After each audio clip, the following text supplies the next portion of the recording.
Տրամաբանությունը, որ Հայաստանի Հանրապետությունը իր շահերը պետքա միշտ հետապնդի միացած հետ նայելով թե նա հանկարծակի Ռուսաստանը չի նեղսրտում, որքանով է ճիշտ։ Ես համարում եմ դա ճիշտ չի, որովհետև Ռուսաստանը, երբ որ իր շահերն է առաջ տանում, ինքը չի նայում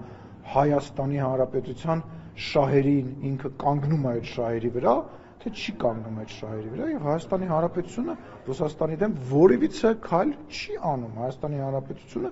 իր անվտանգությունը, իր քաղաքական ուղղությունն է ապահովում։ Վերջացրեք, շատ վատ բան է այդ, որ տենց,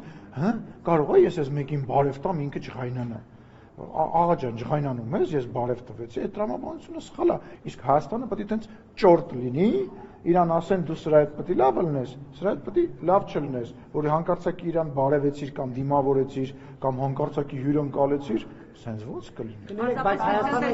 ավելի շատ կախված է։ Կախվածությունը ո՞րն է։ Եկեք ընտրենք, կամ մենք ծնկած ապրում ենք ինչ որ մեկի, լինի դա Ռուսաստանը, Ֆրանսիան կամ որևիցե մեկ այլ գերտերության սապոգի տակ եւ ձերներս կտրում ենք, ընտրություններ չենք ունենում, ազատ մամուլ չենք ունենում, կամ մենք փորձում ենք առանց որևիցե մեկի հետ պատերազմ անելու, թշնամանալու, ինչ-որ մեկի վրա հարձակվելու քաղաքական կամ որևիցե այլ իմաստով, մեր փոքր պետությունը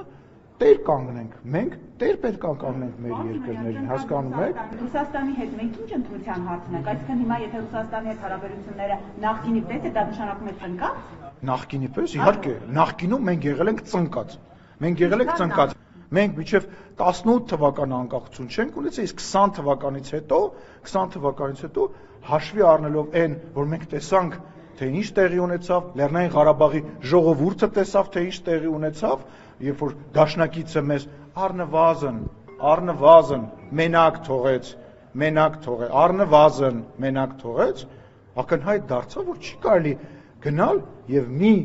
այսպես ասած, երկրի դառնալ, չեմ ուզում վատ բառեր ասել,